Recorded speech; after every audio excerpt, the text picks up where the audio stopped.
Buenas noches, queridos compañeros. El día de hoy queremos empezar con este gran tema que nos ha dejado el profesor Camilo en exposición y en conocimiento para todos. Hoy vamos a exponer sobre el tema de impuesto de renta.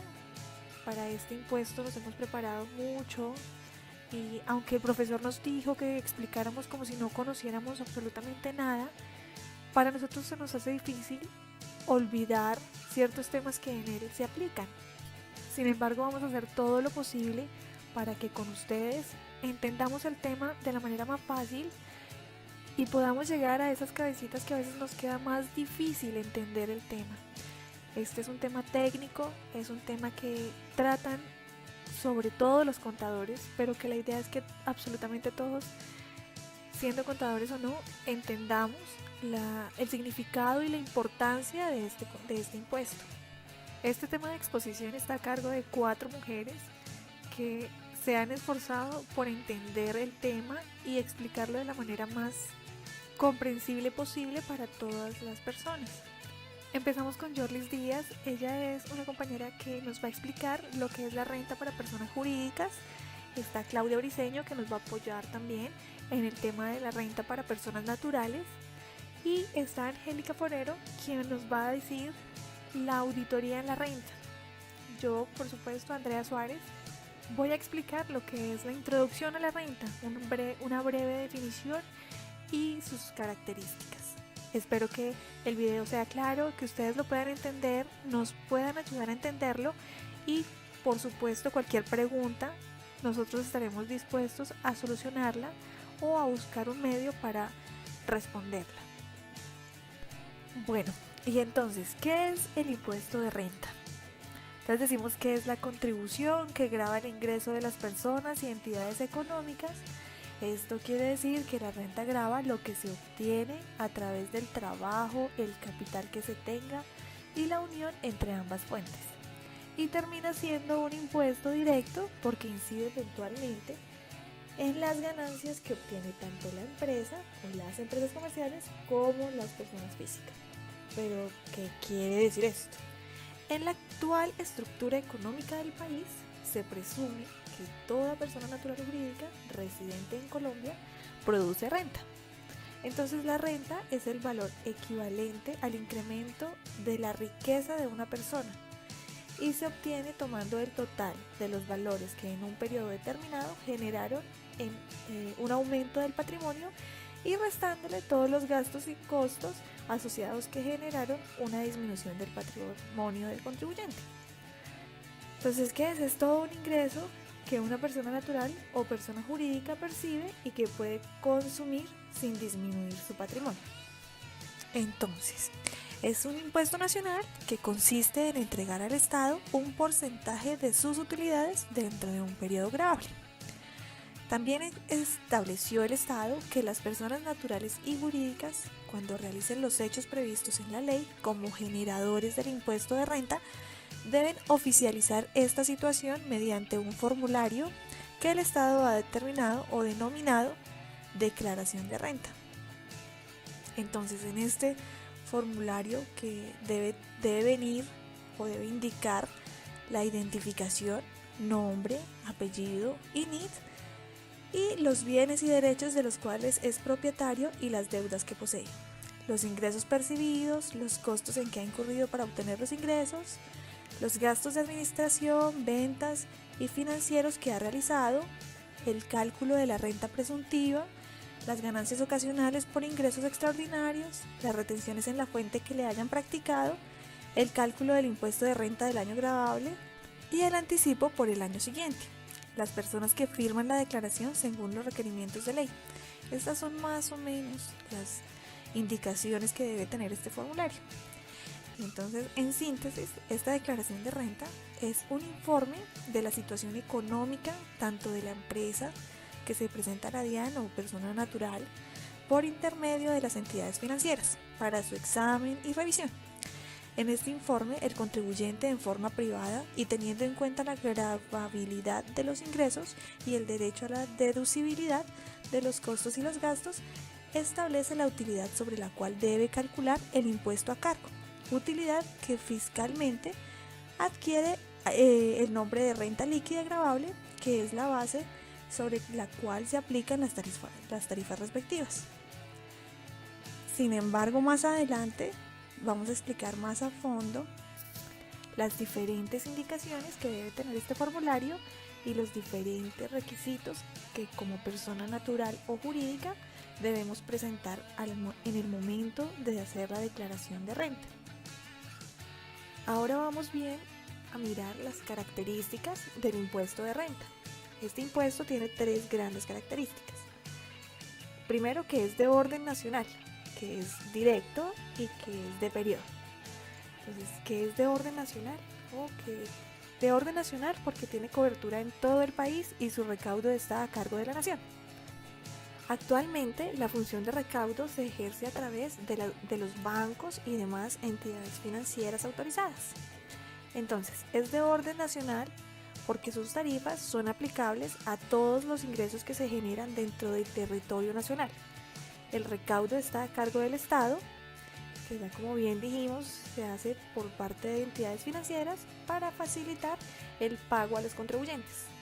La administración de este impuesto la ejerce directamente el Estado mediante la Unidad Administrativa Especial, Dirección de Impuesto y Aduanas Nacionales, DIAN. Es un impuesto directo porque grava los rendimientos a las rentas del sujeto que responde por su pago ante el Estado. Quiere decir esto que recae sobre los ingresos generados por la persona, tanto natural como jurídica. En otras palabras, este impuesto no se puede trasladar, como a veces sí sucede con el impuesto a las rentas. Nos dicen además que este impuesto es de característica periodo. Entonces, como quiera que tiene en cuenta los resultados económicos del sujeto durante un periodo determinado. En consecuencia, para su cuantificación se requiere establecer la utilidad, en este caso renta, generada por el desarrollo de actividades durante un año. Quiere esto decir que este impuesto es periódico porque para la aplicación de él se tienen en cuenta las ganancias generadas por el sujeto, sea bien persona natural o persona jurídica, en un periodo determinado, o sea, en un año gravable. En Colombia se gravan los ingresos generados entre los meses de enero y diciembre de cada año. La declaración y pago del impuesto se hará en el periodo siguiente en el cual se dio origen a las rentas, sobre las cuales se va a liquidar el impuesto. Estas características nos van a ayudar a entender a quién va dirigido este impuesto, para qué personas, tanto naturales como jurídicas, recae esta obligación. También para qué se va a usar. Está a cargo de la nación y nos ayuda a entender que son para los gastos públicos. Muy bien, continuando con nuestro tema, les voy a hablar de la declaración de renta para personas naturales. Y es muy importante tener en cuenta los requisitos que exige la ley para este tipo de contribuyentes. Como podemos ver en el siguiente cuadro, mostramos un comparativo del año gravable de 2016 y del año gravable de 2017 después de reforma tributaria. Los montos para ingresos totales y para patrimonio no tuvieron ninguna variación. Se mantienen 1.400 VTs para ingresos totales anuales y 4.500 VT para patrimonio. ¿Esto qué quiere decir? Que si nuestros ingresos totales anuales para el año 2017 correspondieron a 44.603.000 pesos, estamos llamados a declarar renta. Asimismo, el patrimonio, si tuvo un monto de 143.366.000 pesos, estamos obligados a declarar renta. Para los consumos con tarjeta de crédito, compras, consignaciones o depósitos en cuentas bancarias, el tope es de 1.400 VT, lo que significa que a partir de 44.603.000 pesos estamos obligados a declarar renta. Según estos montos, podríamos también concluir que el universo de declarantes para este año 2018 podría aumentarse, porque las tarifas para consumos con tarjetas de crédito, compras y consignaciones disminuyeron si comparamos con lo que fueron las tarifas para el año gravable 2016. Ahora, ¿Qué documentos debemos tener listos al momento de declarar renta como personas naturales? Certificados de ingresos y retenciones. Certificados bancarios de saldos de cuentas corrientes, cuentas de ahorro, tarjetas de crédito, créditos de consumo. Certificados de inversiones, ingresos de dividendos y participaciones en empresas, fondos de pensiones y entidades financieras. Certificados de rendimientos financieros. Certificados de cuentas de ahorro voluntario de pensiones. Impuesto predial de los inmuebles. Facturas de compra de vehículos. Certificados de indemnizaciones sustitutivas de la pensión o devoluciones de saldos de ahorro pensional. Declaración de renta del año inmediatamente anterior. Reporte de información exógena. Todos estos soportes son muy importantes para certificar las deducciones que vayamos a hacer dentro de nuestra declaración como persona natural. Pasos para depurar y declarar renta. Recordemos que para el año 2016, los dos sistemas alternativos que existían para depurar renta de personas naturales estaban bajo los denominados IMAN e IMAS, y la clasificación de personas naturales estaba bajo los rangos de empleados, trabajadores por cuenta propia y otros. Después de la reforma tributaria, Ley 1819 de 2016, queda establecido que a partir de enero 1 de 2017, esta categorización cambia y ahora va a ser a través de un sistema cedular. Dicha depuración del impuesto de renta se va a realizar en cada una de las cédulas, estableciendo el impuesto a pagar según la fuente de sus ingresos. Ahora bien, ¿cómo es esta clasificación de la cedulación? Según Reforma Tributaria Ley 1819 de 2016, el sistema de cedulación para depurar renta persona natural quedó establecida de la siguiente manera: rentas de trabajo, rentas pensionales, rentas laborales, rentas de capital y rentas de dividendos y participaciones. ¿Y esto qué implica? Que toda persona natural debe tener en cuenta la fuente de sus ingresos y asimismo debe hacer la declaración en cada una de estas cédulas. En este orden de ideas es muy importante y vamos a concluir esta introducción de la declaración de renta persona natural con lo siguiente. Declarar no implica necesariamente que tengamos que pagar un impuesto. Esto quiere decir que la declaración será únicamente de carácter informativo para la DIAN. De igual manera, es bueno concluir con que si usted cumple con todos los requisitos descritos anteriormente, debe declarar renta y debe hacerlo bajo las fechas y vencimientos asignados por la Dirección de Impuestos y Aduanas Nacionales, teniendo en cuenta los 2 últimos dígitos de su número de cédula. Muy buenas noches. A continuación le vamos a explicar cómo realizar la declaración de renta en persona jurídica. Como ya sabemos, toda empresa que legalmente esté constituida como jurídica debe llevar una contabilidad y tener los soportes, ya sea físico o electrónicos, y pues obviamente que cumpla con todas las características necesarias para la depuración de la misma. A continuación les nombraré algunos de los documentos necesarios que se deben tener en cuenta para dicha liquidación. Copia del certificado de inscripción del Registro Único Tributario, que en este caso el RUT, debe estar debidamente actualizado. Para determinar el patrimonio necesitamos de certificados o extractos de los saldos de las cuentas de ahorro y corrientes emitidos por la entidad financiera.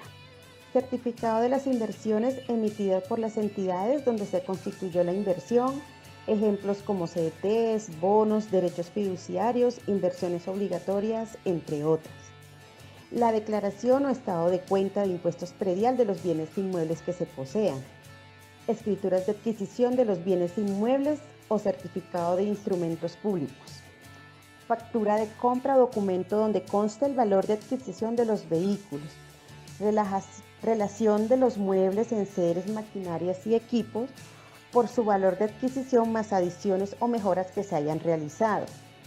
certificado de avalúo técnico de los bienes incorporales tales como goodwill, derechos de autor, propiedades industrial, literarias, artísticas, científicas y otros.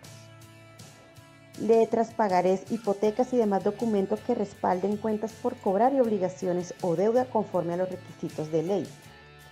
Para determinar los ingresos, obviamente también necesitamos unos documentos, de los cuales son el certificado de ingresos y retenciones por pago laborales de renta, certificado de ingresos promedio de los últimos 6 meses anteriores a la fecha del pago de las cesantías e intereses sobre estas mismas, certificado de salario básico siempre y cuando haya tenido la calidad oficial de las fuerzas militares o de la Policía Nacional o agentes de la Policía Nacional. Certificado de las primas, bonificaciones, horas extras y demás complementos salariales, siempre y cuando sea ciudadano colombiano y que integre las reservas oficiales de primera y segunda clase de la Fuerza Aérea. Certificado de indemnizaciones por accidente de trabajo o de enfermedad, maternidad, gastos de entierro del trabajo, seguro por muerte o compensaciones por muerte del miembro de la Fuerza Militar y Policía Nacional. Certificado de la prima especial y la prima de costo de vida que trata el decreto 3357 del 2009 para los servicios públicos, diplomáticos, consulares y administrativos del Ministerio de Relaciones Exteriores. Certificado de ingresos por conceptos de honorarios, comisiones y servicios. Certificado de los rendimientos financieros pagados durante el año expedidos por las entidades correspondientes. Certificado de pago de recompensas. Certificado de dividendos y participaciones recibidos durante el año, expedido por las sociedades de las cuales es socio o accionista. Certificado de pagos de indemnizaciones por destrucción y renovación de cultivos y por control de plaga. Pues estos son algunos de los documentos necesarios para la liquidación de la misma. Tenemos algunos pasos para depurar la renta en la plataforma de la DIAN. Debemos realizar los estados financieros para el cierre del año y depurarlos para que queden con la información fiscal que se necesita suministrar al formulario 110. Ingresar a la plataforma DIAN con el usuario correspondiente, luego dirigirse a la opción y diligenciar y presentar. Allí encontrarás una serie de formularios escogiendo el 110.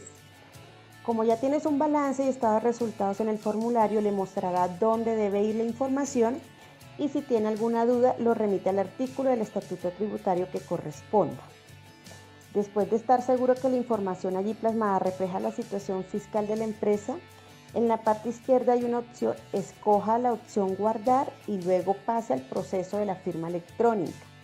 Verificar si la empresa tiene un revisor fiscal, debe firmarla el primero y luego el representante legal. Después de la firma vaya a la opción presentar y ahí se despliega un formato en PDF el cual manifiesta que ya presentó su renta. Si su renta dio con un valor a pagar, vaya a la opción liquidar. Cuando esté ahí, asigne la fecha de pago y medio de pago, efectivo o transacciones. Y ya queda lista su renta presentada y pagada.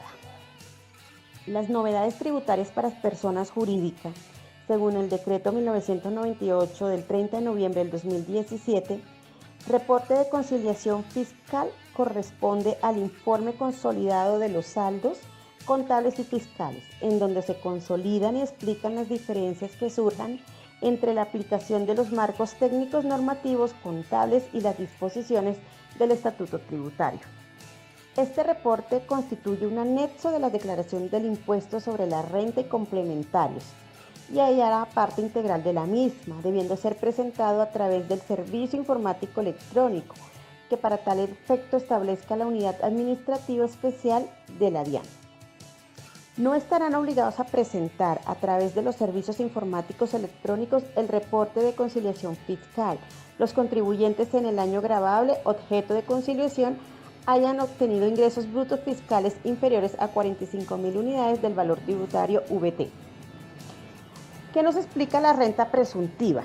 Consiste en la ocurrencia de un hecho que se convierte en base gravable, aunque no haya sido real, por lo que también es considerada una ficción legal o la presunta ocurrencia de un hecho, que puede conducir a ser gravable y por tal tributable.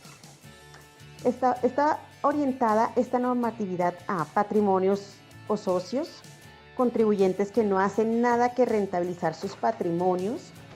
De este modo, el Estado asume que la renta presuntiva es toda aquella que debe generar un determinado patrimonio, entendido este como un conjunto de bienes y derechos que se supone que deben ser productivos. Así que el legislador, por medio de sus normas tributarias, supone que un patrimonio debe producir un mínimo del 3.5% de renta aplicable al año 2017. Se calcula sobre el patrimonio líquido de año inmediatamente anterior, en este caso estamos hablando del 2016. Los anticipos de renta, ¿qué es? Todo contribuyente que declare renta debe pagar un anticipo del impuesto de renta correspondiente al periodo siguiente al que se declara según lo establecido en el artículo 807 del Estatuto Tributario. Además, debe de pagar el impuesto de renta que se genere en un periodo determinado. Los contribuyentes deben pagar parte del impuesto de renta que se supone se generará en el periodo siguiente, lo cual constituye un anticipo. Pues más o menos se debe calcular una vez terminado el impuesto neto de renta, se aplica el 75% o el porcentaje que corresponda, ya que este valor se le restan las retenciones en la fuente ya le hubiera sido practicada en el respectivo periodo. Muchas gracias. Buenas noches, compañeros. A continuación daremos una breve explicación de la importancia de la auditoría en el impuesto de renta. Por el alto nivel impositivo que presenta nuestro país, algunas empresas, en busca de disminuir los montos pagados por impuestos, recurren a la elusión y, en el peor de los casos, a la evasión tributaria. Debido a esto, las empresas presentan un alto riesgo de ser objetivo de investigación y posibles sanciones por parte de la Administración de Impuestos, entidad que en los últimos años ha realizado una gran inversión en tecnología que le permite realizar un control casi total de sus contribuyentes, lo que hace muy difícil que una empresa logre disminuir sus impuestos mediante maniobras fraudulentas. Por ejemplo, si una empresa durante un periodo grabable, mediante actos engañosos, logra disminuir el pago de sus impuestos, es muy posible que en el futuro su declaración de renta sea revisada y corregida, teniendo como consecuencia pagar lo no pagado, más intereses y adicionalmente una sanción. Y se ha convertido en objetivo de algunas empresas la realización de una auditoría tributaria con el fin de identificar las posibles irregularidades o comportamientos no adecuados en relación con impuestos, para tomar medidas antes de que ese descubrimiento lo realice la DIAN o por ende también realizar acciones preventivas.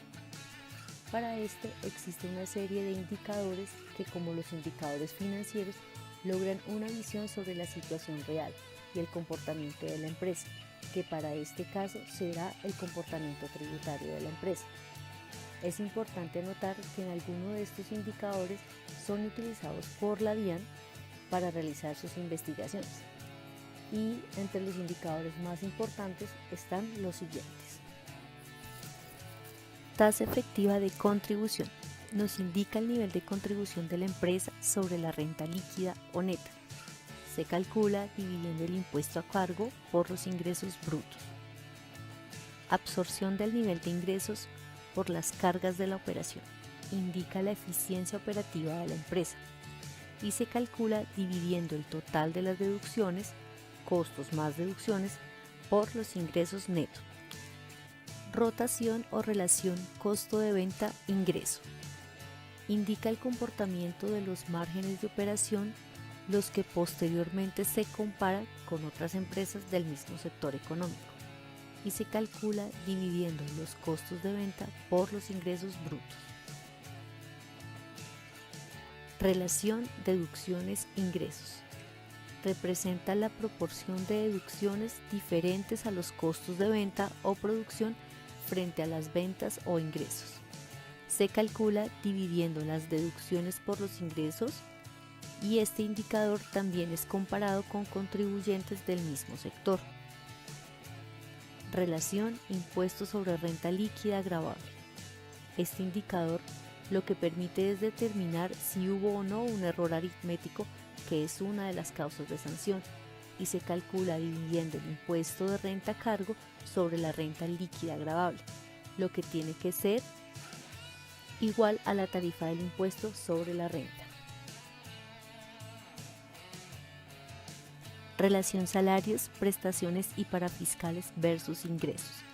Busca determinar el nivel de contribución o aportes tanto en seguridad social como en parafiscalidad, lo que es comparado con contribuyentes del mismo sector. Esto es importante en la medida en que los gastos de nómina son deducibles siempre y cuando se acredite el pago de la seguridad social y sus parafiscales. Dependiendo del comportamiento de este indicador, existe un mayor o menor riesgo de ser visitados por la DIAN. Para calcularlo, se dividen los salarios, prestaciones y parafiscales por los ingresos netos. Relación descuentos tributarios versus impuesto de renta. Determina la proporción o utilización de los descuentos tributarios. En la medida que el indicador sea mayor, existe mayor riesgo de visita. En este punto es importante tener en cuenta las limitaciones que tienen los pocos descuentos tributarios que aún nos quedan. Para calcularlo, se dividen los descuentos tributarios por el impuesto de renta a cargo.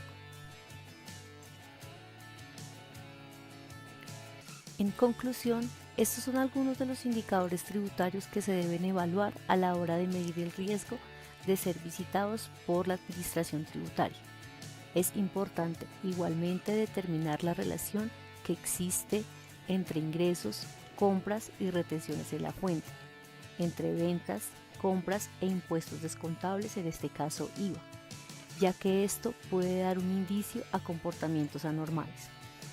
Y consejo: no resulta de más hacer un análisis comparativo de las declaraciones de renta en los últimos periodos, mediante un análisis horizontal, para hallar las variaciones y compararlas con el comportamiento financiero de la empresa, ya que los impuestos en teoría deben aumentar o disminuir en la misma proporción que lo hagan los ingresos de la empresa, teniendo en cuenta, claro está, el comportamiento de los costos y sus deducciones. Bueno, aquí vamos con el siguiente ejemplo. Este ejemplo es relación deducciones. En este caso no se incluyen las que nos generan los costos versus los ingresos. Entonces, bueno, para este caso tenemos las deducciones, un valor de 47.800.000 y tenemos pues los mismos ingresos brutos al año 2017 de 556 millones. La operación es lo mismo, las deducciones dividido sobre los ingresos nos da este valor, lo multiplicamos por 100 y este valor que está aquí, ¿qué quiere decir? Nos indica la porción de las deducciones de administración y nos sirve para corroborar que hayamos tomado los valores que me permite descontarme en el estatuto tributario. Bueno, aquí vamos con el siguiente ejemplo. Este ejemplo es relación deducciones.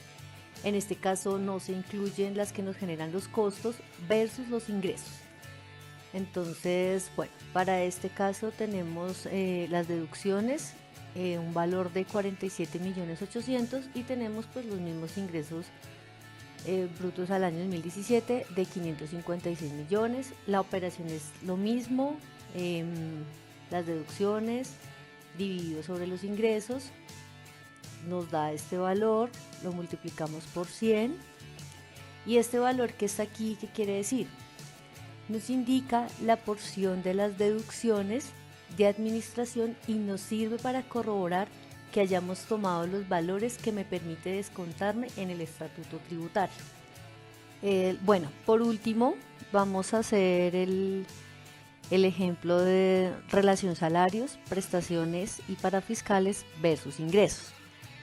Entonces, bueno, para el caso tenemos que en el transcurso del 2017 pagamos de nómina promedio con toda la carga prestacional 35.560.000 y pues nuestros ingresos brutos del 2017 van a ser los mismos, 556 millones.